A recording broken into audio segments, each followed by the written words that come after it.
नमस्कार। Story cafe Hindi में आपका स्वागत है, जहां हम आपके लिए लेकर आते हैं मनोरंजक कहानियां। यदि आपने हमारे चैनल को सब्सक्राइब नहीं किया है तो कृपया हमारे चैनल को सब्सक्राइब करें। आपका सहयोग ही हमारी प्रेरणा है। आज हम आपके लिए लेकर आए हैं मुंशी प्रेमचंद जी द्वारा लिखी कहानी प्रेम की होली। तो चलिए चलते हैं कहानी की तरफ। गंगी का 17वां साल था, पर वह 3 साल से विधवा थी और जानती थी कि मैं विधवा हूँ। मेरे लिए संसार के सुखों के द्वार बंद हैं। फिर वह क्यों रोए और कल्पे। मेले से सभी तो मिठाई के दोने और फूलों के हार लेकर नहीं लौटते। कितनों ही का तो मेले की सजी दुकानें और उन पर खड़े नर नारी देखकर ही मनोरंजन हो जाता है। गंगी खाती पीती थी, हंसती बोलती थी।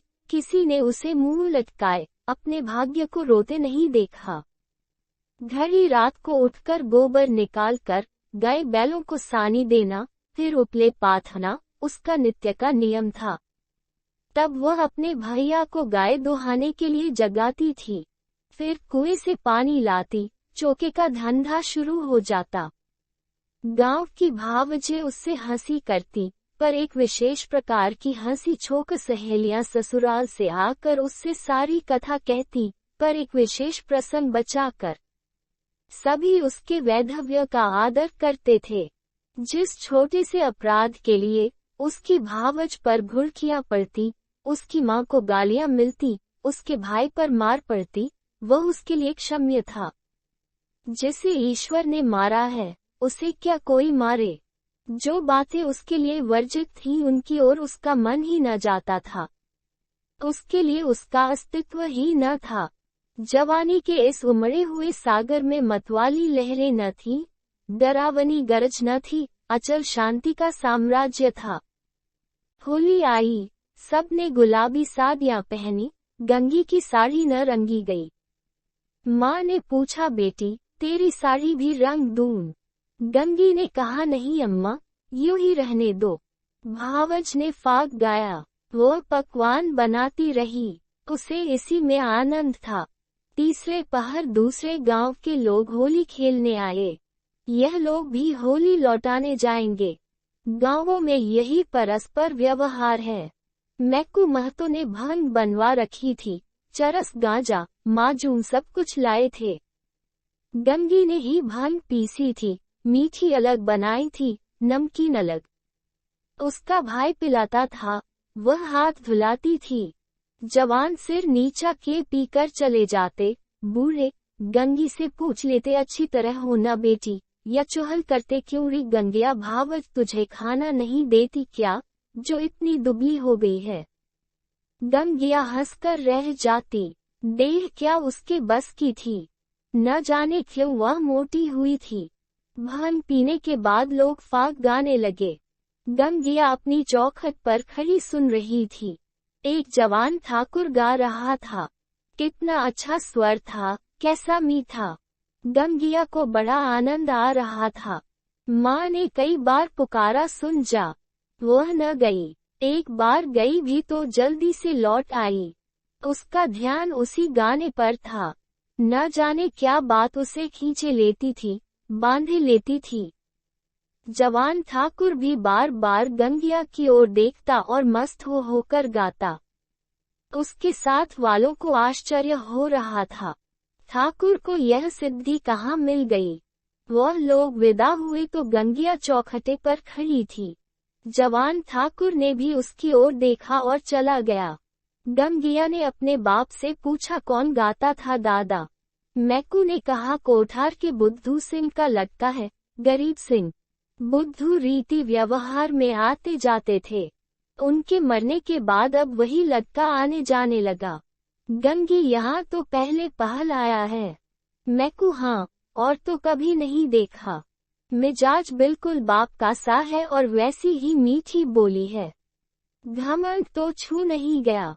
बुद्धू के बखार में अनाज रखने को जगह न थी, पर चमार को भी देखते तो पहले हाथ उठाते। वही इसका स्वभाव है। गोरू आ रहे थे। गंगी पगाहिया लेने भीतर चली गई। वही स्वर उसके कानों में गूंज रहा था। कई महीने गुजर गए। एक दिन गंगी गोबर पाथ रही थी। सहसा उसने देखा, वही ठाकुर सिर झुकाए द्वार पर से चला जा रहा है। वह गोबर छोकर उठ खड़ी हुई। घर में कोई मर्द न था, सब बाहर चले गए थे। यह कहना चाहती थी, ठाकुर बैठो, पानी पीते जाओ, पर उसके मुंह से बात न निकली। उसकी छाती कितने जोर से धक रही थी। उसे एक विचित्र घबराहट होने लगी, क्या करे, कैसे उसे रोक ले। गरीब सिंह ने एक बार उसकी ओर ताका और फिर आंखें नीची कर ली। उस दृष्टि में क्या बात थी कि गंगी के रोए खड़े हो गए। वह दौड़ी घर में गई और माँ से बोली, अम्मा, वह ठाकुर जा रहे हैं। गरीब सिंह। माँ ने कहा, किसी काम से आए होंगे। गंगी बाहर गई तो ठाकुर चला गया था। वह फिर गोबर पाथने लगी, पर उपले टूट टूट जाते थे।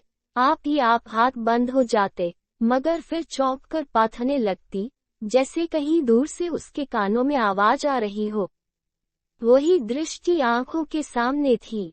उसमें क्या जादू था, क्या मोहिनी थी। उसने अपनी मूक भाषा में कुछ कहा। गंगी ने भी कुछ सुना। क्या कहा, यह वह नहीं जानती, पर वह दृष्टि उसकी आंखों में बसी हुई थी। रात को लेटी तब भी वही दृष्टि सामने थी। स्वप्न में भी वही दृष्टि दिखाई दी। फिर कई महीने गुजर गए। एक दिन संध्या समय मैकू द्वार पर बैठे सन काट रहे थे और गंगी बैलों को सानी चला रही थी कि सहसा चिल्ला उठी, दादा, दादा, ठाकुर। मैकू ने सिर उठाया तो द्वार पर गरीब सिंह चला आ रहा था। राम राम हुआ। मैकू ने पूछा, कहाँ गरीब सिंह, पानी तो पीते जाओ। गरीब आकर एक माची पर बैठ गया। उसका चेहरा उतरा हुआ था, कुछ वह बीमार सा जान पड़ता था।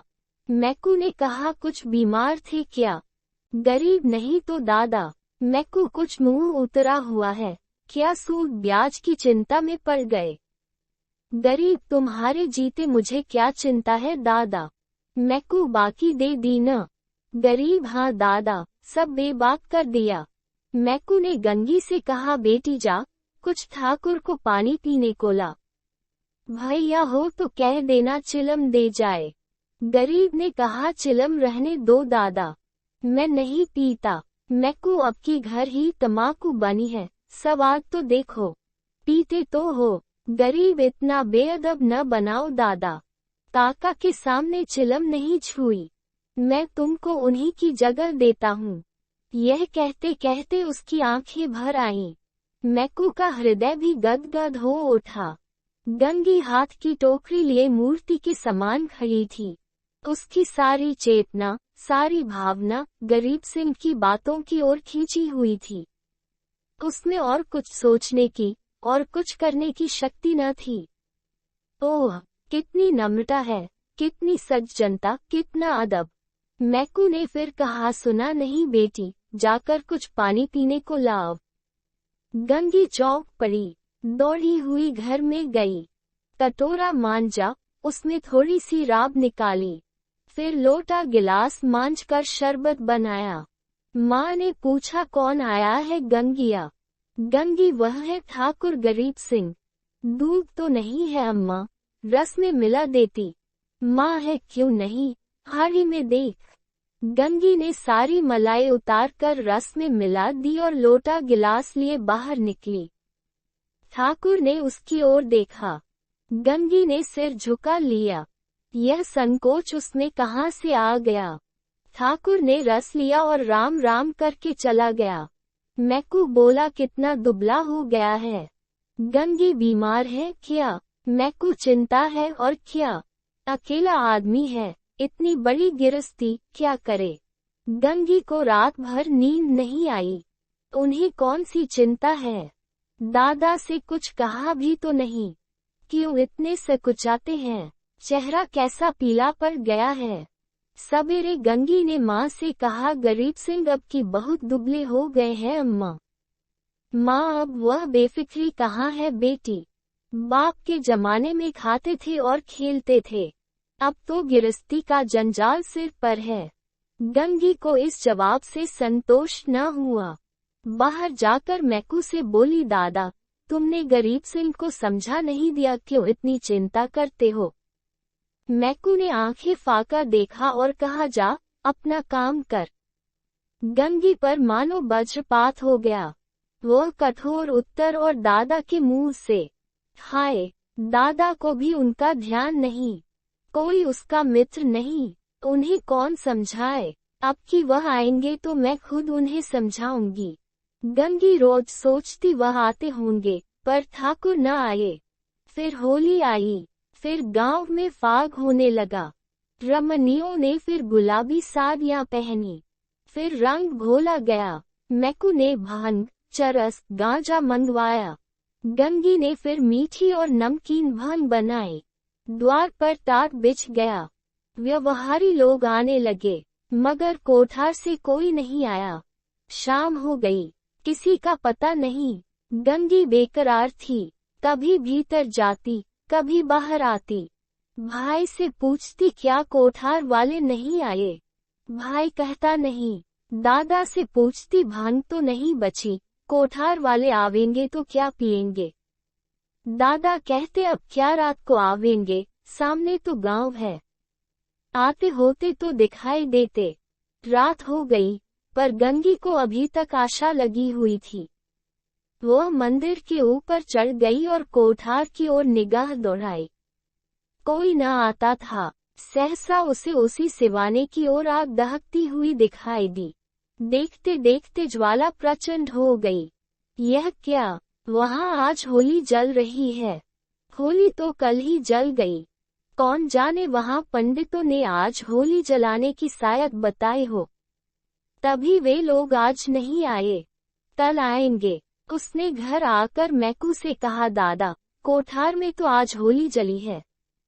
मैकू दूध पगली, होली सब जगह कल जल गई। गंगी, तुम मानते नहीं हो, मैं मंदिर पर से देख आई हूँ, होली जल रही है। न पतियाते हो तो चलो, मैं दिखा दूं। मैकू, अच्छा चल देखूं। मैकू ने गंगी के साथ मंदिर की छत पर आकर देखा। 1 मिनट तक देखते रहे, फिर बिना कुछ बोले नीचे उतर आए। गंगी ने कहा, है होली की नहीं, तुम न मानते थे। मैकू, होली नहीं है, पगली चिता है, कोई मर गया है, तभी आज कोठार वाले नहीं आए। गंगी का कलेजा धक से हो गया। इतने में किसी ने नीचे से पुकारा, मैकू महतो, कोठार के गरीब सिंह गुजर गए। मैकू नीचे चले गए, पर गंगी वहीं स्तंभित खड़ी रही। कुछ खबर न रही मैं कौन हूँ, कहाँ हूँ। मालूम हुआ जैसे गरीब सिंह उस सुदूर चिता से निकलकर उसकी ओर देख रहा है। वही दृष्टि थी, वही चेहरा, क्या उसे वह भूल सकती थी? उस दिवस से फिर कभी होली देखने नहीं गई। होली हर साल आती थी, हर साल उसी तरह भांग बनती थी, हर साल उसी तरह फाग होता था, हर साल अबीर गुलाल उड़ती थी, पर गंगी के लिए होली सदा के लिए चली गई।